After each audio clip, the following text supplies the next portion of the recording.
एक स्वतंत्र चेतन भारतीय के स्वाभिमान पर हुई चोट का उत्तर जो था, सन 1873 बंकिम चंद्र चट्टोपाध्याय एक शाम जब अपने घर लौट रहे थे कि वहां उपस्थित कर्नल डफिन नाम के एक ब्रिटिश ऑफिसर ने उनके साथ हाथापाई की।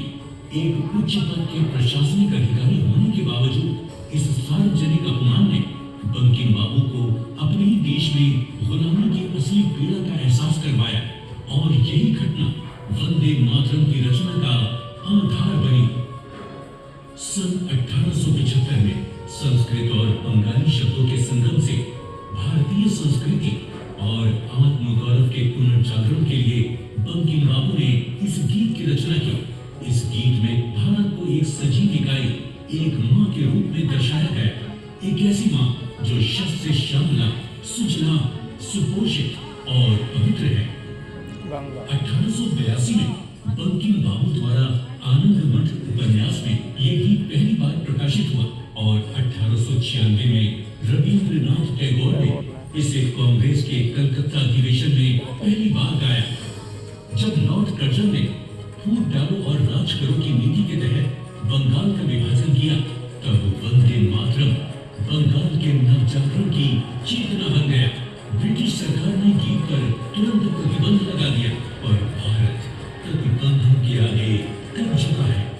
क्रांतिकारी मतंगनी हाजरा ने 73 वर्ष की आयु में इस नारे के साथ ही गोली खाई। 1907 में मैडम भीकाजी कामा ने जर्मनी के स्टटगार्ट में भारत का पहला क्रांतिकारी झंडा फहराया, जिसकी पट्टी वंदे मातरम के अलंकार से सजी थी।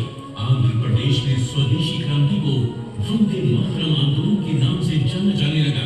स्कूल में पढ़ने वाले बच्चों से लेकर देश के बड़े नेताओं तक वंदे मातरम के मंत्र ने सभी प्रकार की आजादी के संघर्ष में क्रांति का काम किया। आजादी की आवाज बन चुके वंदे मातरम को उसके ऐतिहासिक योगदान के लिए 24 जनवरी 1950 को राष्ट्रीय गीत का गौरव प्राप्त हुआ। वंदे मातरम ने अपने जन्म से लेकर आज तक भारत की राजनीति, भक्ति और कला को एक संगठित देशभक्ति की दिशा दी है। ये गीत उस मातृशक्ति का आह्वान है जिनकी वंदना में करोड़ों भारतीयों ने अपना जीवन अर्पित कर दिया। नरेंद्र मोदी स्टेडियम